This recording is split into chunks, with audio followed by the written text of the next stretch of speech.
baryo sa Judea, nagtibok ang mga tao sa sinagoga, sumala sa ilang kaugalian. Ang balaan nga adlaw ni pahinumon alang sa pagpahulay o pagsimba, usa ka adlaw sa pagpamalandong sa balaod nga gihatag sa Dios, pinaagi ni Moses. Ang ginaharian sa Diyos, abri anak na.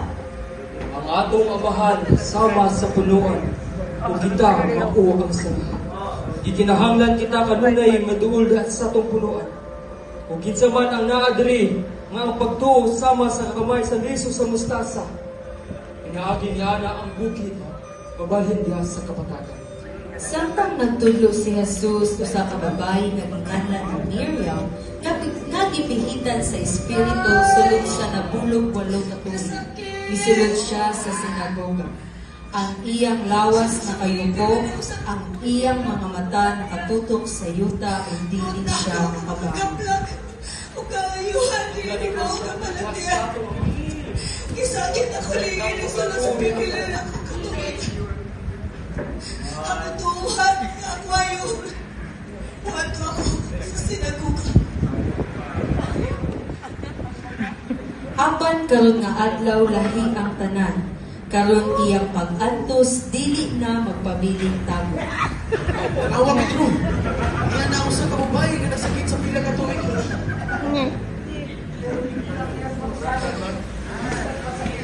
Sitwasyon. Tanawa siya mo duol kang Isus. Kanunay, isangin ninyo, sa ato mga. Gitanaw si Miriam sa mga tao samtang hinay-hinay siya miduol sa tubangan. Ang iyang mga lihok bukat, ang mataglakang nagpamatuod sa mga tuig na kasakit o kalisod.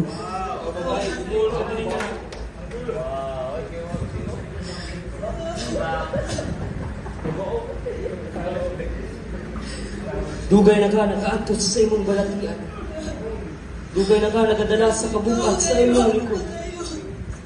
Apan karon gawas ng ka sa imong balatian. Tumindog ka, kay ikaw na ayon na.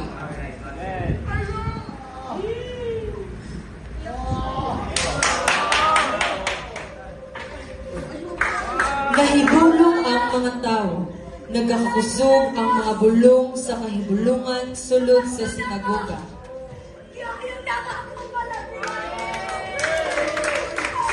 Apan, dili tanan nalipa. Unsa inyong gihimo? Adunay unong kaadlaw sa pagpamuhat ug pagpanabaho.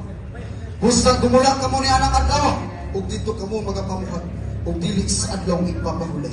Nagbago ang atmosfera.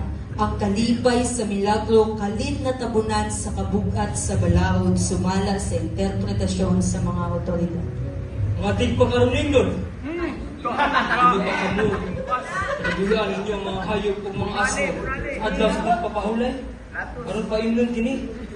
Dili ba kining bayhana nga anak ni Abraham? Kinahanglan pagabuyan sa adlaw sa pagpapahulay? Ug samtang siya nagsulti, ang mga nagasupak kaniya naulaw. Samtang ang mga tao nalipay sa mga kahibulungang butat at iyang nilipay. Naayon ako! Nako, kayo! Hallelujah! Naayon ako! Wasto na sa kalatian! Sa adlaw nga igpapahulay ang tinuod nga tuyo sa balaod na haya, aron magdala og ginabuhi, kaayuhan ug pagpahiuling. Ang babae nga kaniadto nakayuko tungod sa bugat nga pag-antos karon nagtindog na nga tuwi. Ug sa pagkatinaw sa walay kinatuban nga kaluoy sa Dios.